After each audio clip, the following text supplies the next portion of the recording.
We love our technology. It really is a ubiquitous extension of ourselves.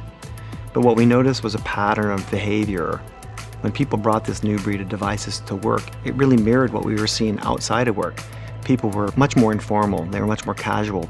So we undertook a global study, and what we noticed was these new technologies, this new breed of devices, and the new sociology we were seeing at work had driven 9 new postures that we'd never seen before. And what we heard was people were often in pain. Tablets were introduced just a few years ago, but the workplace and the seating experience had been designed for someone sitting at a computer all day long, not the way people are working today. So we basically deconstructed the chair and went back to the essence of the sitting experience.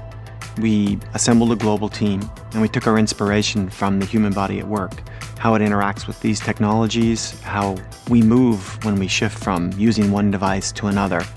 The human body doesn't want to remain in one posture all day. It wants to be fluid and be supported dynamically. That's a big challenge. It caused us to fundamentally rethink how we do a chair.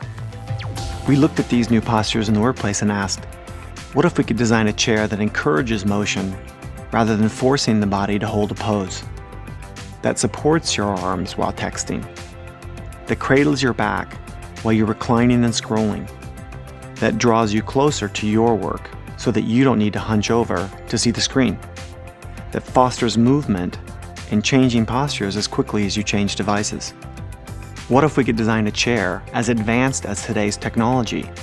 A chair that augments our experience with technology. So we created Gesture, a chair that was designed for the interface between user and technology, inspired by the movement of the human body, created for the way we work today. It's a new science of sitting. When you feel it, you'll get it.